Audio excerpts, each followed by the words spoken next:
नमस्कार। आज हम सब मिलकर अखंड ज्योति पत्रिका के जनवरी 2005 के अंक में गोता लगाएंगे। ये एक कोशिश है उस अंक में छिपे ज्ञान और विचारों को परत दर परत समझने की, ताकि हम उसके आध्यात्मिक सार को अपने जीवन में उतार सकें। तो चलिए देखते हैं कि इस आध्यात्मिक यात्रा में हमारे पड़ाव क्या-क्या होंगे। हम शुरुआत करेंगे ध्यान और योगधर्म की समझ से, फिर चेतना के कुछ गहरे रहस्यों को छुएंगे। इसके बाद व्यवहार और व्यक्तित्व के विज्ञान पर बात करेंगे। गायत्री मंत्र की महिमा को जानेंगे, फिर देखेंगे कि आज के जमाने में अध्यात्म कैसे काम करता है, और आखिर में इस पूरा अंक का सार क्या है, इस पर विचार करेंगे। पत्रिका का ये अंक नए साल की शुरुआत बहुत ही सुंदर ढंग से करता है। सबसे पहले वो हमें भीतर की ओर ले जाता है, आंतरिक जागरण की ओर, और फिर वहां से मिली ऊर्जा को बाहर यानी दुनिया के प्रति हमारे कर्तव्य की ओर मोड़ता है।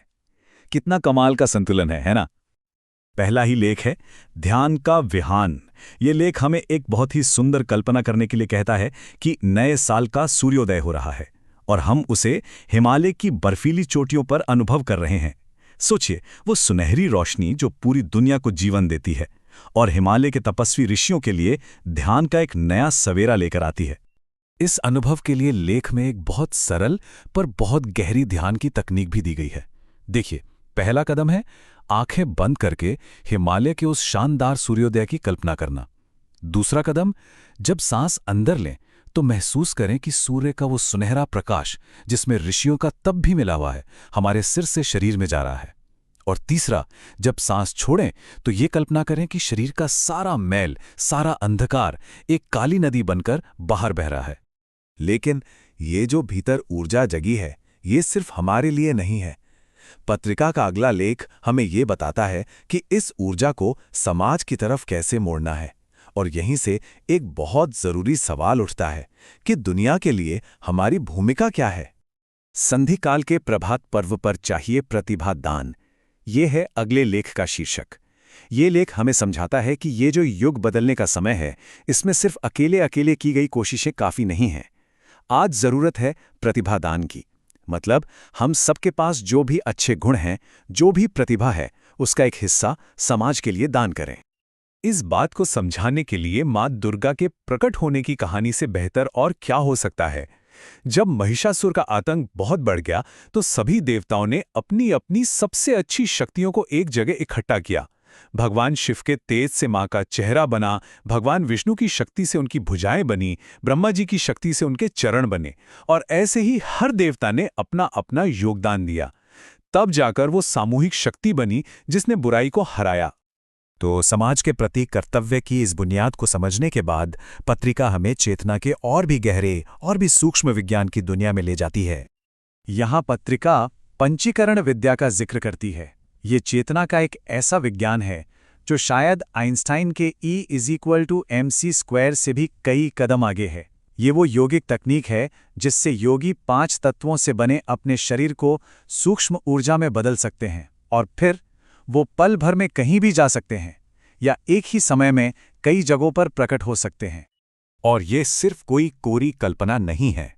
लेख में महान योगियों के जीवन से ऐसे हैरान कर देने वाले उदाहरण दिए गए हैं, जैसे तेलंग स्वामी ने अपने शरीर को गंगा के पानी में बदल दिया था। आदि शंकराचार्य आकाश तत्व में बदलकर अपनी मां के अंतिम समय में उनके पास पहुंचे थे। श्यामाचरण लाहिड़ी जी भारत में रहते हुए भी इंग्लैंड में प्रकट हुए और अपने बॉस की पत्नी को ठीक किया। और ज्ञानेश्वर महाराज ने तो अपनी बहन के लिए रोटी सेकने के लिए अपनी पीठ को ही गर्म तवा बना लिया था।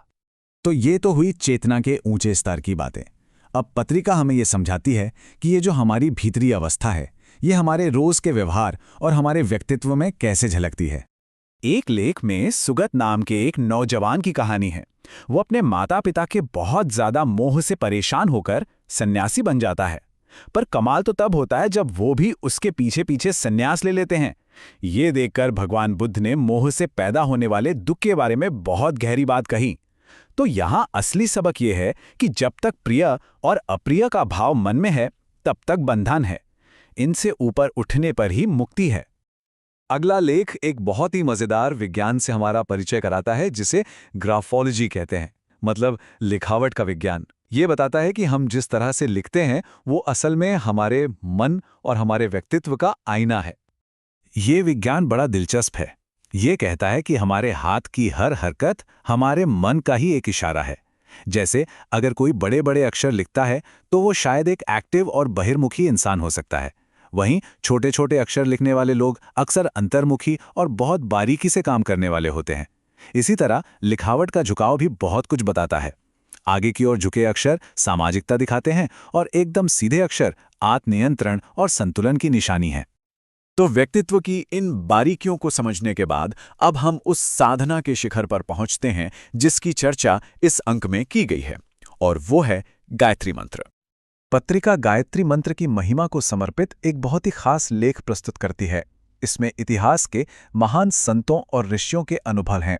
शुरुआत होती है ऋषि विश्वामित्र से, जो कहते हैं कि चारों वेदों में गायत्री के जैसा कोई दूसरा मंत्र है ही नहीं। और ये महिमा सिर्फ पुराने जमाने तक सीमित नहीं है। आधुनिक युग में भी महात्मा गांधी जैसे महापुरुषों ने इसके असर को माना है। उन्होंने कहा कि गायत्री मंत्र का जाप न सिर्फ आत्मा की उन्नति करता है, बल्कि मुश्किल समय के संकटों को भी पार करने की शक्ति देता है। और स्वामी विवेकानंद तो इसके मूल उद्देश्य पर रोशनी डालते हैं। वो कहते हैं कि गायत्री सद्बुद्धि का मंत्र है, यानी सही समझ का, और इसीलिए इसे सभी मंत्रों का मुकुटमणि यानी सिरमौर कहा गया है। सद्बुद्धि से बड़ा और क्या वरदान हो सकता है भला। तो इस आध्यात्मिक नींव को मजबूत करने के बाद पत्रिका इन पुराने लेकिन हमेशा नए रहने वाले सिद्धांतों को आज के समय की चुनौतियों से जोड़ती है। एक लेख हाईटेक युग के एक बहुत बड़े विरोधाभास की बात करता है। वो कहता है कि एक तरफ तो हमने तकनीक में इतनी तरक्की कर ली है, हम स्पेस में जा रहे हैं, इंटरनेट से पूरी दुनिया एक गांव बन गई है, लेकिन दूसरी तरफ हमारी भावनाएं, हमारा मन आज भी आदिम है, बर्बर है। ये एक बहुत खतरनाक असंतुलन है। तो इस असंतुलन का हल क्या है? अगला लेख हर कर्म हो भगवान की प्रार्थना इसका रास्ता दिखाता है।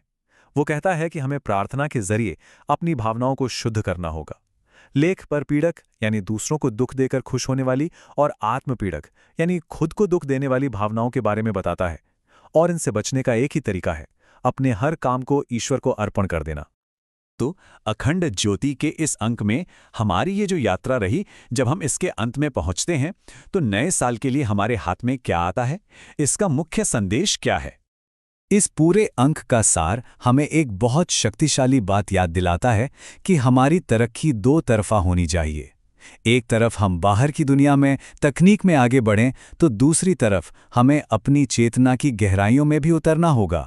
असली प्रगति तो तभी मानी जाएगी जब हमारी बुद्धि हमारी ताकत के साथ कदम से कदम मिलाकर चले।